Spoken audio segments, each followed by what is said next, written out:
Hello, and welcome to this edition of the Homeland Defense and Security Information Analysis Center, HDIAC podcast. This is part 2 of 2, featuring an interview with the 37th Commandant of the United States Marine Corps, General Robert Neller, retired, and Stephen Redifer, Director of the HDIAC.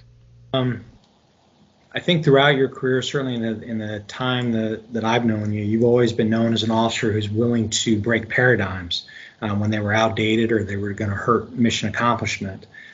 As a leader, you suggested changes to doctrine, organization, and technology that often wasn't the typical mindset. I remember very clearly sitting on the Force Optimization Review Group, and you came in and talked to us about what your thoughts were, and even referenced a paper you'd written, I think, as a captain, talking about changing the size of the Marine Corps Rifle Squad, which some would see as sacrosanct. So what areas do you think need to be reviewed and relooked to ensure they still answer the national security needs of the United States in any area? Well, I'm not going to get into specifics about force structure because the current Joint Chiefs have their own services that they're going to take a look at, and they're going to do the things that are best for them. But in business, I mean, if you're not changing, you're losing. Because the marketplace and the technology that supports the marketplace is changing very, very, very quickly. And even the type of people. I mean, one thing you don't hear about is, there's a lot of discussion about the budget, particularly the defense budget. And the single most expensive portion of the defense budget is the cost of the force, the people. And we have foregone the draft since the end of Vietnam. I don't believe the nation wants another draft, but in order to attract people and retain people and families, we've had to provide a pretty significant amount of support, whether it be tuition assistance, the 9/11 GI Bill, medical care, retirement system. The force has become very, very expensive. And the people we're going to need in the future are not necessarily young people that would have filled, basic ground combat or logistic roles. I mean, how many trucks are we going to have driven by human beings? I mean, how many aircraft are going to be piloted by humans? What will be the ratio? You hear the discussion now. What's going to the ratio between manned and unmanned aircraft? And is that going to save money? A lot of discussion about UAV squadrons, that we save on pilots, but somebody still is controlling that airplane, and the maintenance issues are still the maintenance issues. So all these are difficult problems, and the people that are there will put their best minds to trying to come up with a solution and trying to figure out, which way to go in the future. So I don't think there's any one thing, Steve. I don't think there's a single thing to put your hand on and say, if we do this, then this is going to happen. It's going to be a whole series of decisions. And the people that are in the Department of Defense and there are heads of the services and they're leading the combatant commands, and many people in the government are very smart and capable and giving a lot of thought to this. But there's going to be some tough choices. And there will be, emotions involved. There'll be economics involved. There'll be politics involved. There'll be legacy thoughts involved. But if we're going to be successful, we're going to have to make change. You're going to have to be willing to accept change, which itself is difficult. It's just it's inherent in the human being to be concerned about changing anything. And I as a person, to me, I'm a pretty conservative person, but I at the same time, if you can see something, you can see that it's not working, or you can see that there's a better way or a more capable way of doing something, I don't really have to think about it too long to say, unless we go through all the consequences, if this, then that, if this, then that, and then how do you pay for it? And what do you do in the interim? Because there's always a transition period. But to me, moving forward and to try to get better, if it is a better thing, some things, okay, this is good enough. And sometimes good enough is good enough. But normally good enough is, if there's a better to a good enough, why not do better? And so I would always default to the better. Well, yes, sir. And I remember many conversations where you would ask a question and the answer is, well, that's just the way it is. And I think leaders such as yourselves that challenge those paradigms to make people think. Certainly, I know I personally benefited from that. Well, that's what leaders are supposed to do. You're supposed to make people explain to you why things are good enough or why change is not required. I mean, it's just like if you, for training, we do a lot of training exercises, particularly with our partners, and then you get the after action. Well, how did it go? Well, it went well. Well, what does that mean? What do you mean it went well? What did we do this time that was better than the last time? If we're training with a foreign military, did their readiness go up and did our readiness go up? If the answer to both questions is no, it's like, well, okay, then why are we doing this exercise? Or why are we doing it in the same way that we're doing it? And people are busy, I've got that. And you're not doing this to create work, but at the same time, you have to be willing, if you're in a position of leadership, if you're the CEO or the commander or the head of the organization, and you know what your capability, what you're trying to create, and you're not creating it, you have to say, okay, what's going on? Why are we not making progress, or what are the roadblocks? And people generally know this. Now, you have to also create an environment where they're willing to stand up and say why, without being fearful of consequences, and maybe because it's their boss. So I could give leaders all sorts of examples about how to find out. I mean, people these days, what's the hardest thing in your job?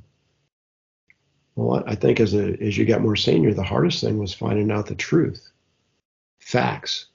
Give me the facts. I understand you can give me the facts. Here are the facts as we know them, and then here are the positions of others that shape how these facts are interpreted.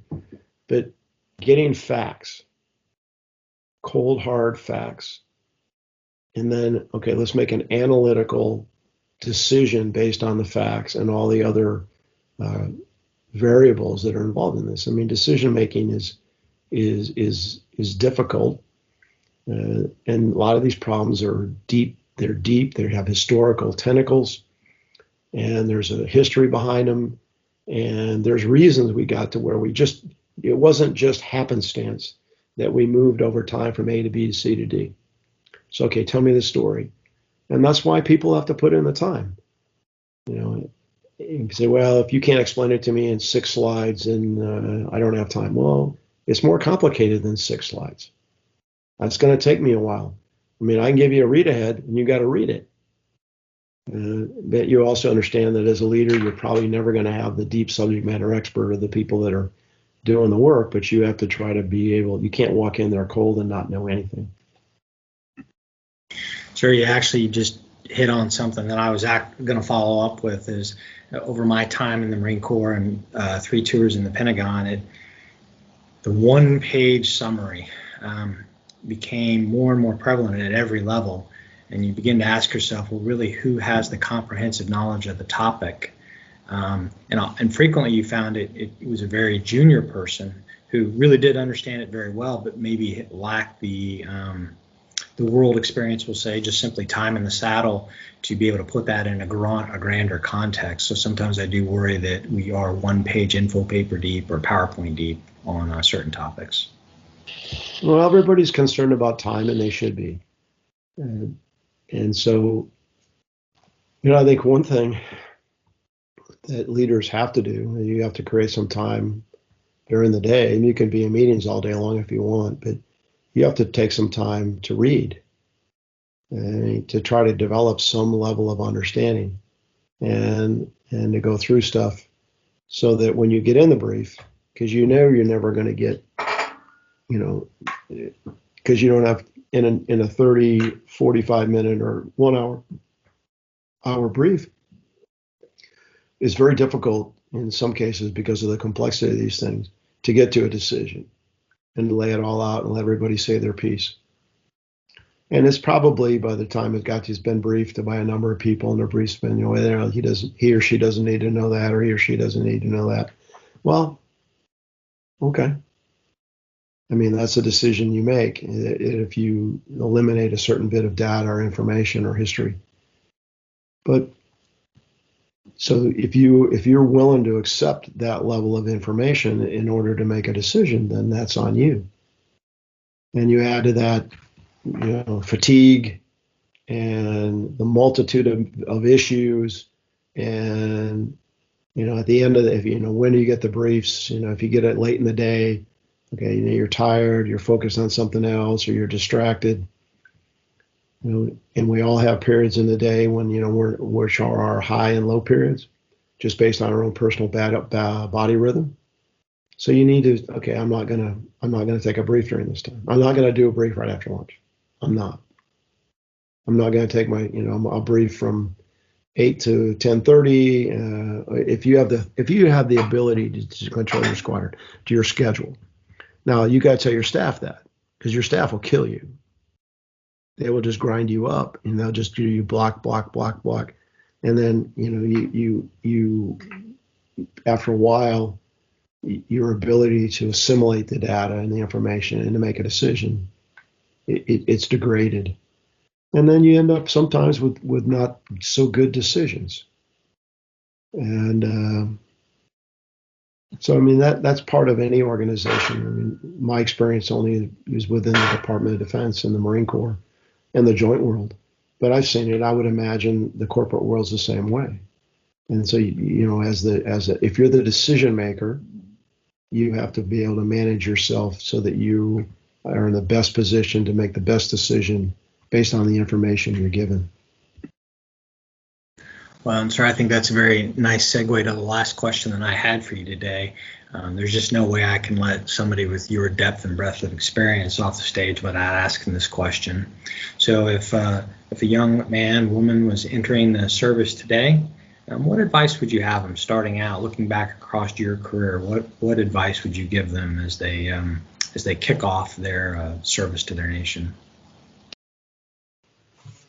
Well, I would hope that if a woman or a young woman or man decided they wanted to join the military today, everybody's got their own reasons to join. Some of them, it's a tradition in the family. Some of them, they want to travel. Some of them just want to serve. Some of them want to take advantage of the educational benefits, which are huge. I mean, the military today, while you're on active duty, will pay you 100% tuition assistance. And if you get an honorable discharge, you get basically a full ride scholarship to the most expensive state school in your state or your home of record.